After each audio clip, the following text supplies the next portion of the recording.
ایک مسجد کے دروازے پر ایک معذور آدمی بیٹھا بھیک مانگ رہا تھا۔ ایک انگریز وہاں مسجد کو دیکھنے کے لیے آیا۔ وہ انگریز بڑا عہدہ رکھتا تھا۔ جب وہ اس فقیر کے پاس سے گزرا تو اس نے سلوٹ مارا تاکہ کچھ پیسے دیے جائیں۔ چنانچہ اس انگریز نے اسے کچھ پیسے دیے اور وہ انگریز مسجد دیکھنے چلا گیا۔ گھر جا کر اسے معلوم ہوا کہ جس بٹوے سے پیسے نکال کر دیے تھے وہ بٹوا جیب میں نہیں ہے۔ پیسے بھی کافی تھے اور پتہ بھی نہیں کہ کہاں گرے ہوں گے۔ خیر بات آگے چلی گئی۔ ایک ہفتہ کے بعد پھر اس کی چھٹی آ گئی۔ اس کی بیوی نے کہا کہ جو تم مسجد دیکھ آئے تھے مجھے بھی دکھاؤ۔ چنانچہ چھٹی والے دن وہ اپنی بیوی کو لے کر پھر مسجد دیکھنے آیا۔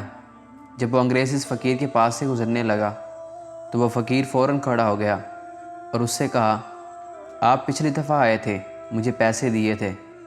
اس کے بعد آپ بٹوا جیب میں ڈالنے لگے تو تھوڑی دور آگے بٹوا گر گیا اور میں نے اٹھا لیا۔ یہ بٹوا میرے پاس آپ کی امانت ہے، یہ میں آپ کے حوالے کرتا ہوں۔ انگریز نے بٹوے کو کھول کر دیکھا تو پیسے بالکل پورے تھے۔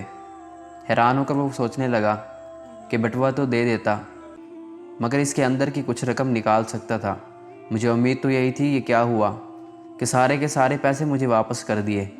اس نے اس فقیر سے پوچھا، آخر کیا بات ہے کہ تم نے کچھ بھی پیسے اپنے پاس نہیں رکھے؟ وہ معذور فقیر کہنے لگا، بات یہ ہے کہ جب میں نے بٹوا اٹھایا تو میرا جی تو چاہتا تھا کہ میں اسے لے لوں، مگر پھر مجھے خیال آیا کہ ہر کام اللہ کے سامنے پیش ہونا ہے۔ اگر میں یہ پیسے رکھ لوں گا اور کل قیامت کے دن میں حضور صلی اللہ علیہ وسلم کے پیچھے کھڑا ہوں گا، اس وقت ایسا نہ ہو کہ آپ میرے نبی صلی اللہ علیہ وسلم کو گیلا کریں کہ آپ کے امتی نے میرے پیسے رکھ لیے تھے۔ یہ سوچ کر میں نے اس میں کوئی خیانت نہیں کی اور آپ کے پیسے میں نے آپ کو لوٹا دیے ہیں۔ اللہ تعالی ہم سب کو نبی کریم صلی اللہ علیہ وسلم کے راستے پر چلنے کی توفیق عطا فرمائے، آمین۔